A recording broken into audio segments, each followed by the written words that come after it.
those who hold Bitcoin, since they're going to become the wealthy, influential leaders of the future world, and as much as whether they want to be leaders or not, doesn't matter. When you have a large degree of wealth, you become a person of influence. I went to university on a scholarship for civil engineering. I took my scholarship money, put it on the stock market, made a bunch of money, then lost everything 2007, 2008. Started my 20s minus 250K in debt. So that was my beginning. Welcome to the podcast, where we introduce you to incredible humans who share their journeys with the mission to inspire you to harness your own inner tenacity to drive your life and career forward. And now, your host, Adam Posner.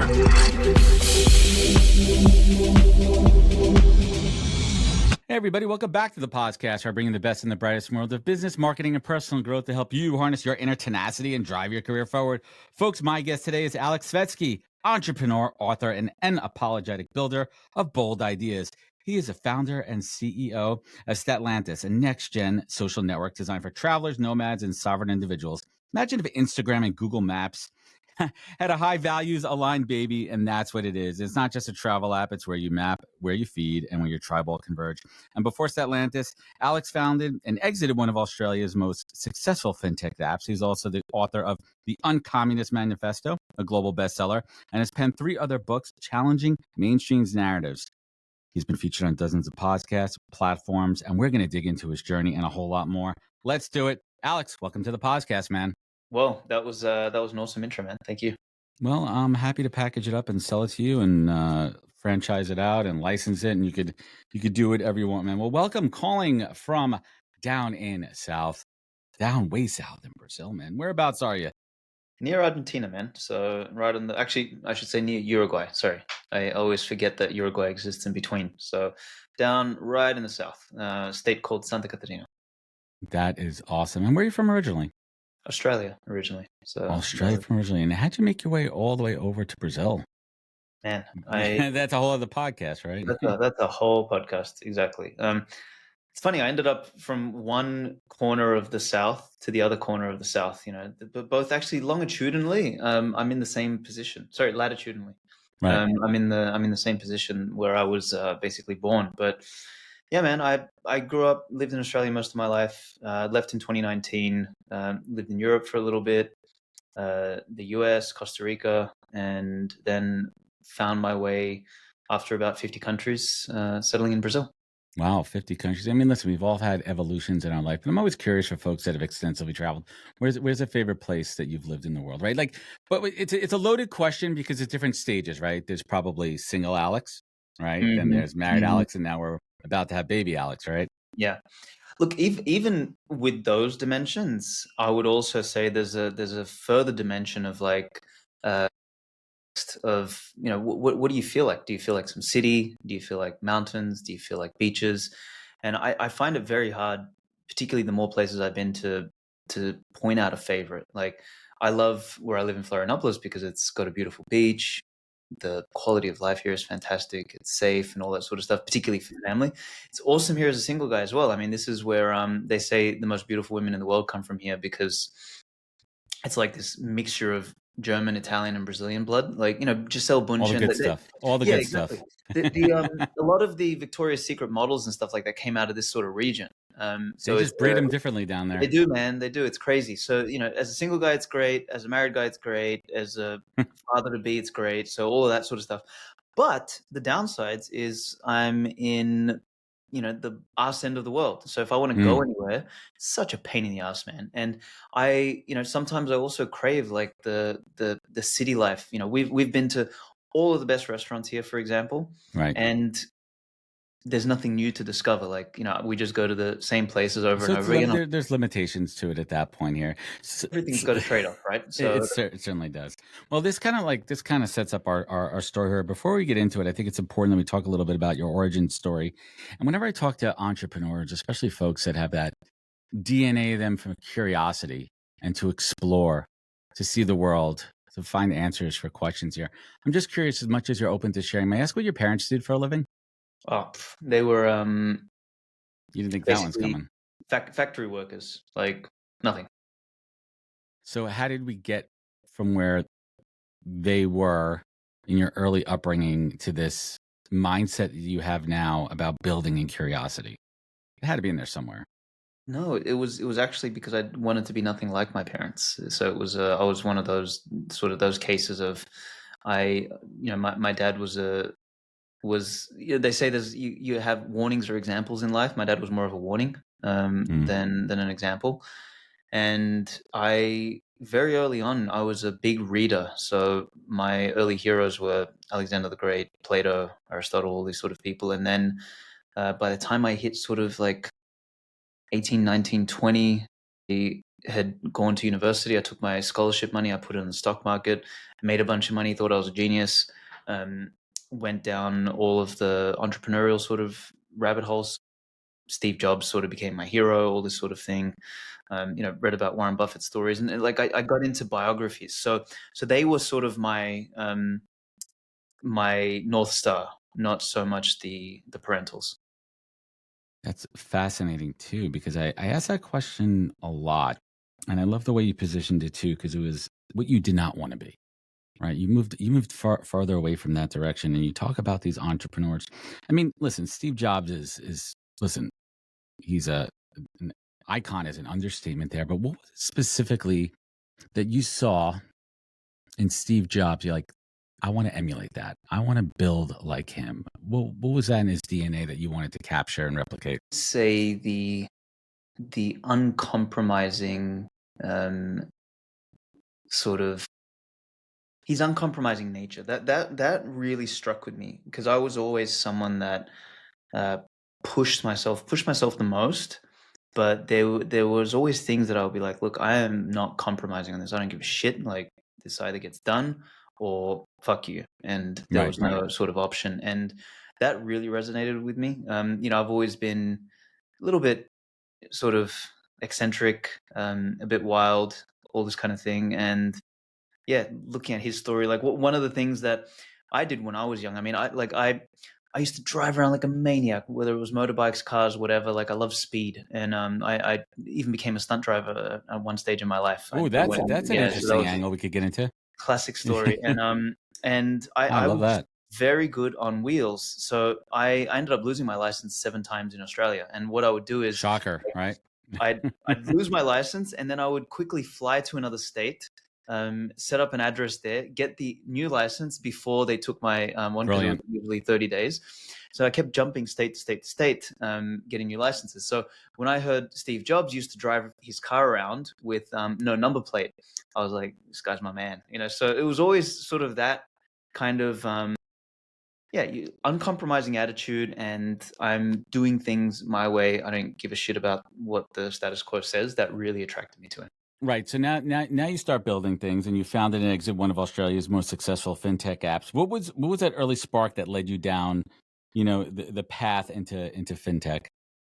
Man, so that was that came after so many failures. It's not even funny. So do you want me to go back to sort of where the entrepreneurial journey started? Yeah, sure. Whatever you want to get into, Matt. So I went to university on a scholarship for civil engineering. I took my scholarship money, put it on the stock market, made a bunch of money, then lost everything. 2007, 2008. That was fun. Started my 20s minus 250K in debt. So that was my beginning.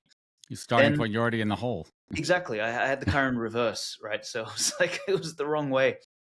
And I went and door knocked. That was the only thing I could do on short notice to make some money to pay my debts. I had $1,500 worth of interest expenses to pay every month before I could even eat. So I would put 4 cans of tuna in my pockets, and I would sprint between doors and sell pay television.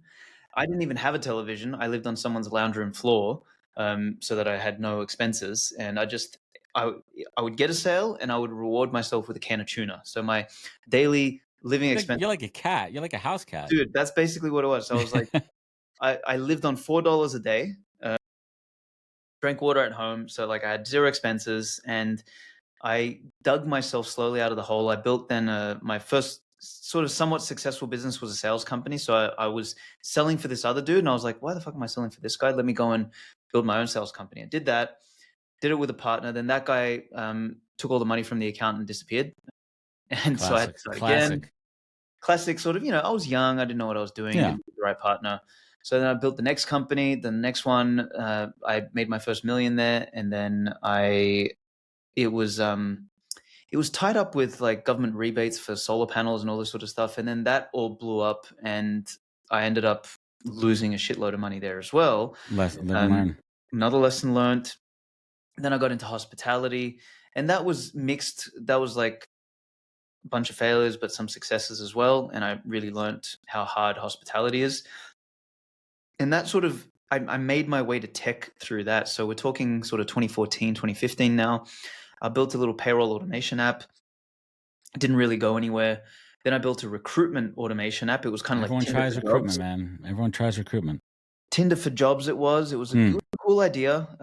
But it was just, I was too inexperienced, too young, and early. we ran out of money, and it was too early. Exactly. It was 2015. And then that's what led me to Bitcoin. And then it was me going down the Bitcoin rabbit hole and having the epiphany very early on that Bitcoin wasn't a trading instrument. It wasn't an investment, but a savings vehicle. Let's pause on Bitcoin for a second there. I'm a Bitcoin maxi. Excellent. I truly believe and understand Bitcoin. I had a great guest on my show a couple of weeks ago, a gentleman who launched a Bitcoin IRA company a number of years ago. And we had the same conversation around Bitcoin being a savings, a forced savings, right? When you think about it that way, and diamond, we use the expression diamond hands, right? Which really means holding on to it. If I'm looking at the price of Bitcoin right now, we are looking at, just to give everybody a reference point, we're recording this, we're 121 right now. If you look at I think we're about 27% up year over year. What other, legal investment, are you going to get to that point? What are you going to put into a money market? Are you going to put into something like else? But people don't understand it because they're scared of what they don't understand. Right, Alex? Like, they're scared of what they don't understand. They don't understand the scarcity mindset. They don't understand that there's a limited amount of Bitcoin that could ever be mined. They don't understand what halving means and all those pieces too. So I think there's a real education gap, and folks like us that were open to learning because we were curious, right? We wanted to know what it was. We saw something early on. And even when the other, currency started to come out, they didn't have the same backing of it. What was that aha moment for you with Bitcoin? Sorry, I went on a little rant there. I like to talk about Bitcoin. The aha, man. I'm glad. I didn't realize you're a Bitcoin maxi. You're an absolute legend. I'm close, working on it. My aha moment was, I think I had the seeds planted early on. When I went bust in the 2007, 2008, I went down the gold silver rabbit hole. Nothing wrong with that right now. Look, I was a total Mike Maloney, Max Kaiser fan, all this sort of stuff, and I was buying gold and silver bullion and all that sort of stuff, and I went down Austrian economics rabbit hole. So I had this kind of like seed planted. Then when I mentioned the solar company blew up and all this sort of stuff, that was in large part thanks to government mismanagement of the rebates. So that gave me skepticism of like government management of money and all this sort of stuff. So when I finally discovered Bitcoin, like the necessary seeds were there. And initially, I think like everyone, I sort of saw it as this trading instrument. So I traded Bitcoin and shitcoins and all this sort of stuff. And it was at the end of sort of midway through 2017 or whatever, halfway through 2017, where I had more dollars in my trading account, but less Bitcoin. I was like, wait a minute, the hurdle rate is Bitcoin. What the fuck am I doing? And then it sort of like really started to dawn on me. I was like, wait a minute, this is not an investment. This is perfect money. And what do you do with perfect money? You collect it, you save it. And I built the world's first Bitcoin DCA app. We were the first Bitcoin only dollar cost averaging app. We inspired Swan, River, we inspired everyone. We were the first. When I hear DCA, that's music to my ears because that's how I accumulated my Bitcoin. And I started, and I tell everybody $100 a week. That's it. $100. Watch it compound. Mm-hmm. Watch it compound and don't touch it. Just off the cuff here. What is your approach or advice to anybody? Like, wow, Bitcoin's going up. Hey, listen, it's 121 right now. I got in at 87. I want to take something off the top. What's your advice to anyone out there? Should they let it ride or do you take winnings? No, man, because taking winnings implies that you are winning in US dollars. You're not. Like you don't take, so the winnings you take into Bitcoin. It's the other way around. So once that dawns on you, you realize like Bitcoin again is the hurdle rate, meaning that it is the thing that you take the winnings into. Taking the winnings into the US dollar implies that the dollar is the superior money. The dollar is toilet paper money. It is the best version of toilet paper money because everything else is single ply toilet paper. I would say the US dollar is probably Gas station double ply. toilet paper. I'd call the US dollar double ply at least, because everything All right. else is a proxy and everything else is single ply or sandpaper, basically. So like the US dollar is still at least somewhat functional and, you know, accepted broadly, etc. But it is a shit coin in comparison to Bitcoin. So you do not take profits in inferior money. It doesn't make any sense. Like, and that opens up tax implications. That opens up all of the other bullshit. Plus, you never know. Like, that's the thing. Like, you know, I've been around now in Bitcoin for almost 10 years now. So people, particularly those who got in like 80, 90K or whatever, they have not seen a bull run in their lives. Nobody knows what's coming.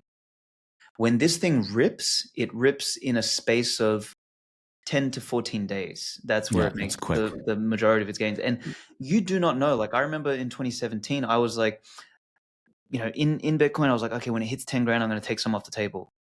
It hit 10 grand. I took some off the table. It went to 14. I was like, shit, what did I do? Fuck.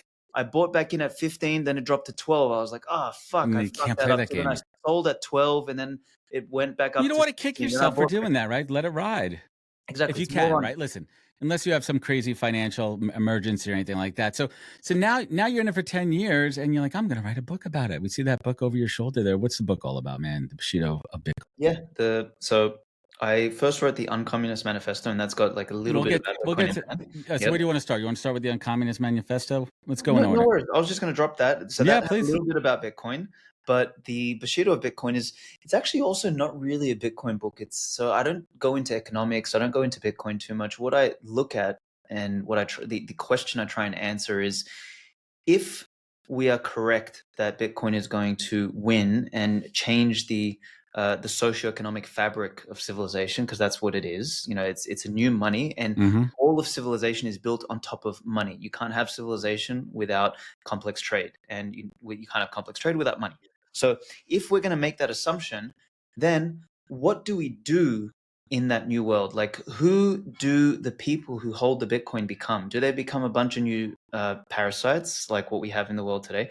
Do they become degenerates, or do they become men and women of virtue? And if it is going to be the latter, then what are those virtues? How must they behave? What are what is the modality, the character that they need to embody in order to lead the world to a more ascendant place? Because as we saw over the last couple of years, I mean, I think we've sort of passed peak woke, but you know, there was a period there where we were like, man, this like black is white, white is black, up is down, down is up. Like everything was backwards, inverted, and upside down, and everything made no sense. And that, I think, in large part has something to do with the skewed incentives of broken money. So the question that this book tries to answer is, hey, those who hold Bitcoin, since they're going to become the wealthy, influential leaders of the future world, and as much as whether they want to be leaders or not doesn't matter, when you have a large degree of wealth, you become a person of influence. And who must you act like? How must you behave? What are those virtues? And I look at the great cultures of the past, the Romans, the Greeks, the Japanese, the feudal Christians, and what were the virtues that they sort of embodied or inculcated into their civilization? Right. So if you think about that and you're looking back at history too, and you look back to the Roman times, one of the, their forms of currency, how do you compare and manage that, versus a Bitcoin, right? Like how do you from a socio, the haves and the have-nots, and the power and the responsibility? I mean, it's no different than it is today. It's exactly the same thing. The only difference then is they didn't have digital technology, so they used gold for the same function that Bitcoin would function today. Right, but how much does this technology influence it? Because the people that hold Bitcoin right now, let's just call them pretty tech savvy, right? They know how to use it, they know how to manipulate it, they understand it.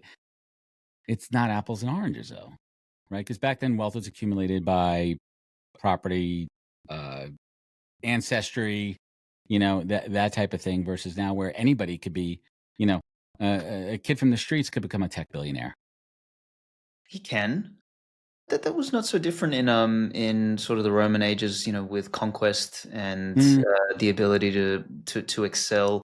It was a different type of conquest. So that's what we have to sort of remember is, people like, Caesar kind of came from a wealthy family, but he sort of multiply that wealth many, many, many, many times through his prowess, conquest, and all of that sort of stuff.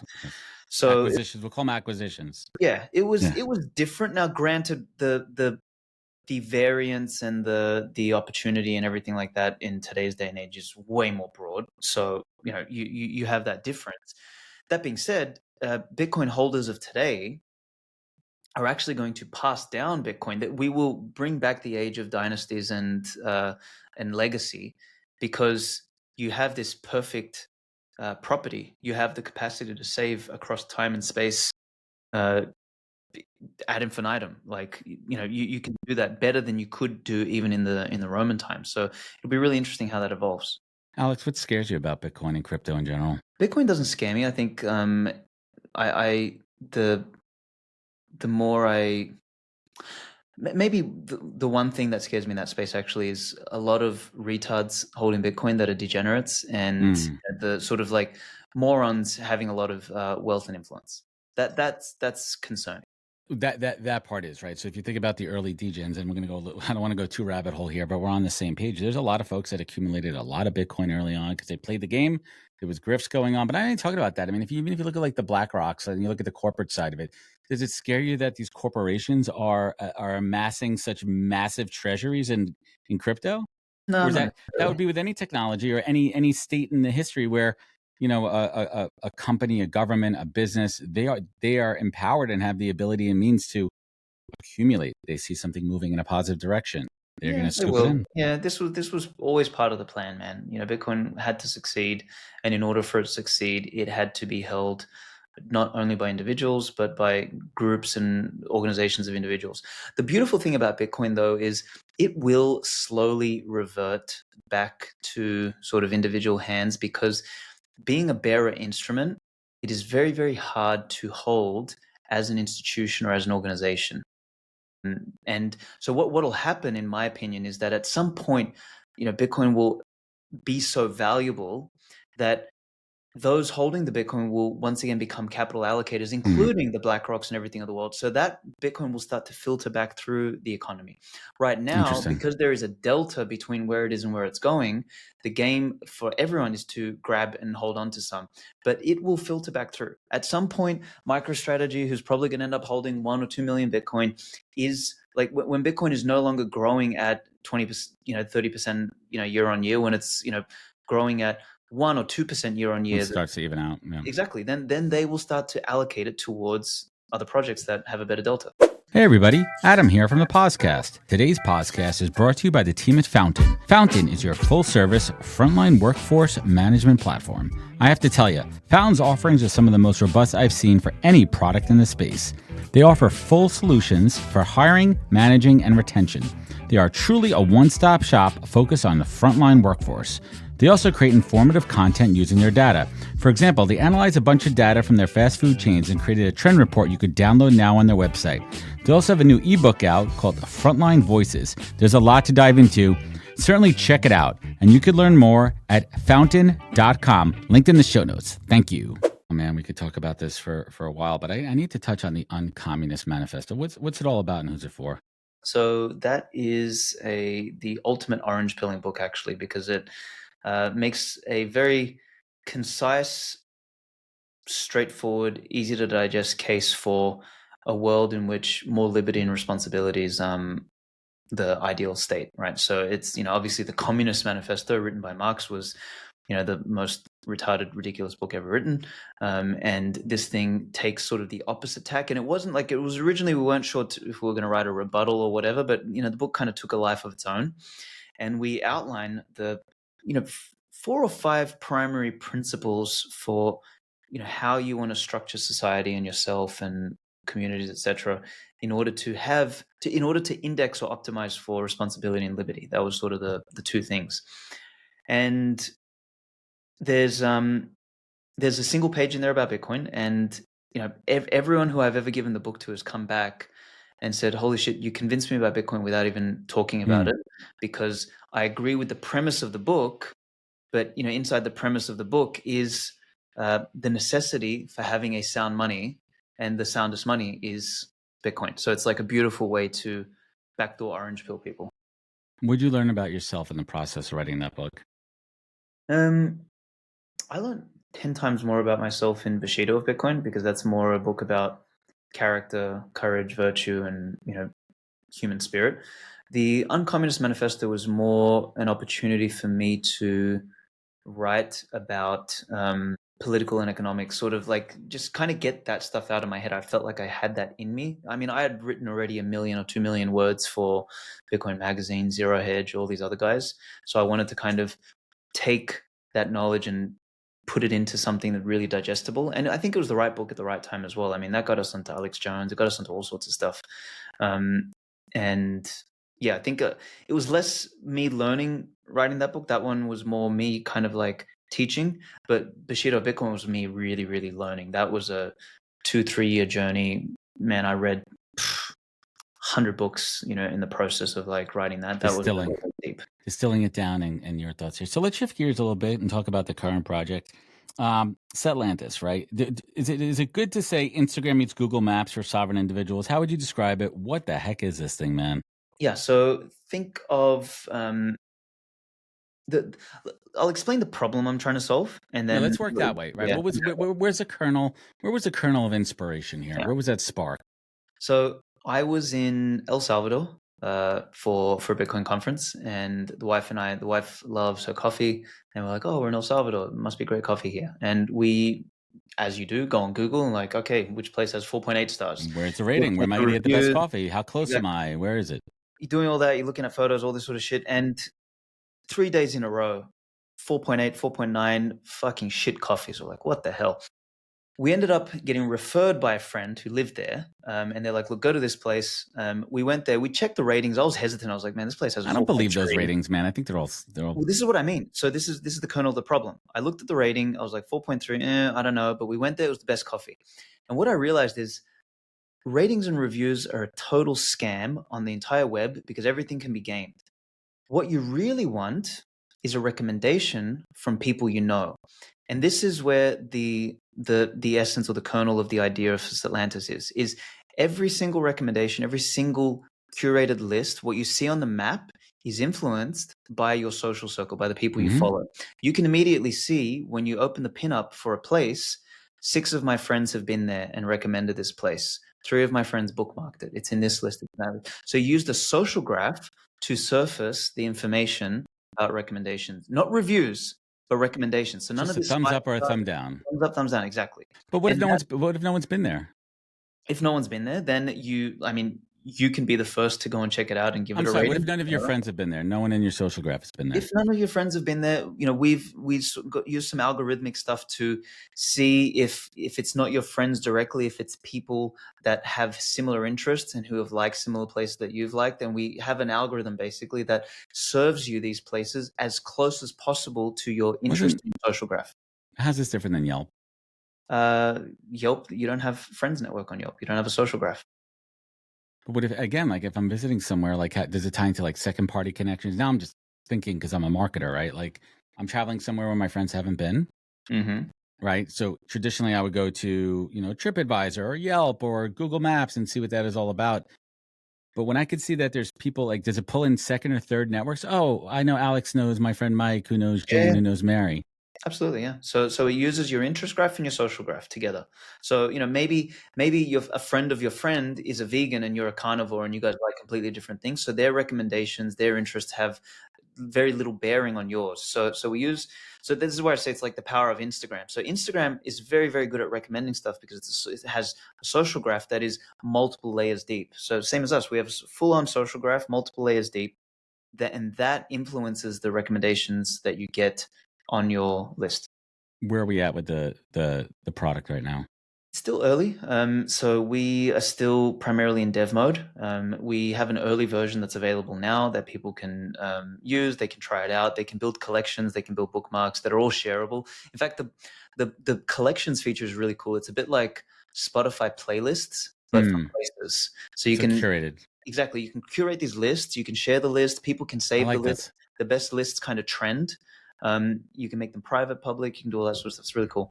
What I've been doing a lot in my travels, from a planning perspective, my friends give me ideas. Hey, where are Mm-hmm. you going? Let's just say, oh, you're going to, Barcelona. I'll make it up. Mm-hmm. Mm-hmm. You need to check out these restaurants. So what Yes. I'll do is I'll go on Google Maps and I'll start to tag them. Mm-hmm. And then as I'm walking around, if I'm looking for a restaurant in that area, I see it there. And I call that still like analog computing right now. But where are we moving with AI? Are you utilizing AI, or are you really trying to keep this a human first approach here? It is definitely first, but where we utilize the AI is in the creation of the profile. So you can, for example, you can import one of your Google lists into Settlantis, and we will bring all of that in. Our pipeline of AI agents will go and read all of the reviews. It'll scour the web and it'll create like review summaries and all this sort of stuff. So there's like rich Use profiles. it the right way. Yeah. Yeah, exactly. It's behind the scenes. It's not an AI just recommending shit to you, because anytime AI is recommend, it's just an average of all of the data that's out there. This is more about surfacing the data and building a profile in the background, so you don't have to do it as a person, and the merchant doesn't have to do it themselves. But the actual recommendations and the fabric of the recommendation algo comes from other people, and whether they've collected it or whether they have recommended it. A recommendation is a strong signal. So different weighting to the Exactly. information. Exactly. A collection is just an implied, I'm interested in this place. So I'm curious too. You're taking the approach, and keep me straight here, of developing a web app and also a mobile app. Why not just stick to mobile first? Yeah, I fucked up, man. When we first, Let's get into that. No, I like that you said that. I like that you said that off the cuff, man. Why did you fuck up? yeah, Let's get into that. the original app was a little bit more of a web sort of nomad list kind of discovery app. So it was very city centric, and cramming a whole city into mobile web interface wasn't good. So we did it all web first.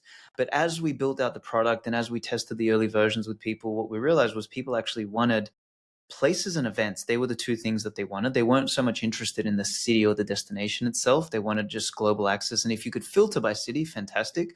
But they didn't want city as the core paradigm around which the app was built. Like, it didn't need to be the core. So anyway, we started off with web, and it's just a function of the app. In fact, before we got on the podcast, I was on a meeting with the boys about how we're going to deprecate most of the web app, and we're going to double down on mobile. The web app will just be primarily the way to create an event and to And to visualize log what in. the app does. That's it. Not even log in. We're just gonna send everything. If you try and log in on the web app, it's going to be download the app to see the experience. I mean, That's people it. are traveling. They're gonna have their phone That's in it. their hands. They're not Yeah, gonna have yeah, their laptop sticking out at the same Totally. time. You could Totally. translate it to both of us. So what's that big hurdle in front of you right now from taking it to the next level? Man, honestly, it's the shift in the product focus. So moving away from the original vision that we had as more of a directory with a social component, more towards a social places and events app, so more of a discovery app, but mobile first. So we were web first with a directory. Now we're mobile first with a Spotify for places and events. That's how much that's. But isn't that the magic of being an entrepreneur? Those aha moments, those pivots that come naturally and organically through failure and trial and error. And you're like, we had this idea and that just didn't work, but look what it opened up to us. Right? Like, look at that. Look at these other elements that we could do with the app, these other applications, right? Really putting your mindset into this nomadic traveler, these, how do, using it to put yourself in their shoes, and it wouldn't come about unless you failed on an original intention, right? It's true. It's magical and it's painful. So it's both. That's that heavy is the crown. Heavy is the crown there. So you have your first kid on the way. What are your thoughts to traveling with a newborn? What advice are you getting from people? What are your thoughts? Or you're just going to do your own thing? Yeah, I think we're just gonna use our intuition and instinct when the time comes. I mean, we were most likely planning to go to Bali in February next year. That was the original plan that we had last year before the baby came, and now we're sort of thinking about it. We're not sure, maybe not. A lot of people say that, hey, traveling with them when they're young and still, drinking milk and stuff like that is like a lot easier. After 2-3 years old, it gets a little bit more painful. So You got to get them their own seat on the plane sometimes, when they get a yeah, little bit older. exactly. Yeah. So we'll see. Where's one place on earth that you haven't been that you want to go to? There's two: Russia and Japan. What's Japan? What's holding you back? Just Time and time. money. Yeah, exactly. And also we're just like literally in as far as you could possibly get from Japan, is where we are. So it's like for me to get to Japan, it's a fucking 46-hour trip. Really? Yeah. Jeez, you got to go up and over, and Yeah. you got to figure that one out. Alex, what's next for you? You're building these apps. You're head down on the crypto space. You're continuing to write, but what's cooking up in that noggin of yours? Right now, man, I've worked really hard over the last 12 months to eliminate everything else from my life other Like than, what? I mean, I Noise. was planning to write a third book, sort of following up the Bushido of Bitcoin, and I actually wrote most of it. I was planning to I was planning to partner with these other guys. They wanted to do a Bitcoin publication, and they wanted to, have me involved on the board, this and that. And I just kind of like cut. As much as these other opportunities are interesting, and I'd love to be involved and all this sort of stuff, it's just like there's not enough time in the day to just do everything. And the more things you do, the less well you do them. So I just started saying no to more things. And I don't know, like, the last thing I'll say on this actually really quickly is I was watching Sylvester Stallone's Netflix documentary the other day, and there was just something he said that was so good. He said, everything up to 40 is addition. He said, then everything else after that is subtraction. Amen. I'm starting to, like, I'm getting closer to 40 now, so it's something I've been feeling, which is really interesting. Dude, let's talk about that. Let's dig into that one for a moment here. I feel you on that. I'm a little bit older than you, 46, and everyone hits that point where you're like, energy suckers, right? How you remove those energy suckers from your life and focus. And my big aha moment in the last couple of years through health journey, spiritual journey, is really understanding where my time and energy is best spent, right? And the power to say no. Because some people, they're yes people, right? They want to please everybody that you, but there's so much power in the no. There's so much power in saying that. And it hurts sometimes because you don't want to let somebody down. You want to try to be everything for everywhere. But it's important to focus on yourself so you could really be your best for your family. And the power of no is important. Yeah, I've actually got a chapter in Bushido of Bitcoin that is specifically on the importance of no. I think that's what the chapter is called. And I'm going to paraphrase here, but basically what I said in there is like saying no to more things allows you to say yes to a greater degree to some things. And that to me was like a big aha moment that when I was young, I mean, because I as I said earlier, I came from sales, You want to try everything. entrepreneurial. Yeah. And when you're in that sort of mode, like you are looking to say yes to every opportunity. When I was young, dude, when I was doing door-to-door sales, the owner of the company would send me into the most dangerous areas because nobody else would go and sell there. And I was like, yeah, of course, I'll go. Like, opportunity. So I would say yes to fucking everything. I mean, I got chased down the street with an axe and a fucking sword and you name it. Like, I've been I bet you got stories for days, man. stories for days. And the thing is, I created this persona which would say yes to too many things. And I think that cost me a lot in life because I overloaded myself consistently throughout my 20s, even in the first half of my 30s. So it's been only the last couple of years where I've just been more strict, and especially in the last 12 months, just saying, nah, fuck that, no. Yeah. And it feels better. It feels better. What's keeping you up at night these days? I'd say this, because we're sort of mid, I don't want to call it pivot, but mid re-engineering this product. And I really want to nail it and get it right. And, we're a startup, we're raising capital. You have these things going through your mind all the time. It's like, hey, we're doing the right thing. Have we got this under control? That, and I'm always running these variables and all this sort of stuff through my head. So I wouldn't say it's like keeping me up from a state of, what's going to go wrong. More of like, holy shit, there's so many things we have to do. And I'm just like running things in my head all the time.